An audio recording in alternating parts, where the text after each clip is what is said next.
విద్యుత్ కార్ల దిగ్గజం టెస్లా భారత్లో తన తొలి కారును డెలివరీ ఇచ్చింది. ముంబై షోరూం నుంచి తెలుపు రంగు టెస్లా మోడల్ వై కారును మహారాష్ట్ర రవాణా శాఖ మంత్రి ప్రతాప్ సర్ నాయక్ కొనుగోలు చేశారు. ముంబైలోని టెస్లా ఎక్స్పీరియన్స్ సెంటర్లో సంస్థ ప్రతినిధులు ఈ కారు తాళాలను మంత్రికి అందజేశారు. దేశంలో తొలి టెస్లా కారును కొనుగోలు చేయడం చాలా ఆనందంగా ఉందని మహారాష్ట్ర మంత్రి ప్రతాప్ చెప్పారు. పర్యావరణ హిత వాహనాలను అందుబాటులోకి తెచ్చేందుకు మహారాష్ట్ర ప్రభుత్వం కృతనిశ్చయంతో ఉందని పేర్కొన్నారు. విద్యుత్ వాహనాలపై ప్రజల్లో అవగాహన కల్పించాలనే ఉద్దేశంతోనే ఈ కారు కొనుగోలు చేసినట్లు వెల్లడించారు. ప్రపంచ కుబేరుడు ఎలాన్ మస్క్కు చెందిన టెస్లా సంస్థ ఇటీవలే భారత్లో విక్రయాలకు శ్రీకారం చుట్టింది. జూలై 15న ముంబైలో తొలి షోరూం ప్రారంభించింది. మధ్యశ్రేణి ఎస్యూవీ మోడల్ వై కారు విక్రయాలు మొదలయ్యాయి. 2 వేరియంట్లలో ఈ కారును తీసుకొచ్చారు.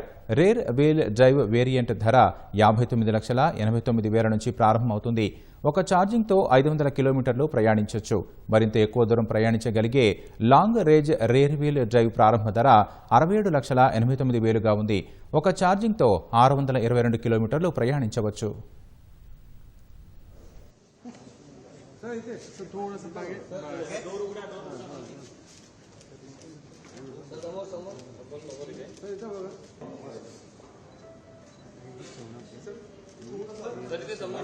Yes, perfect. Thank you.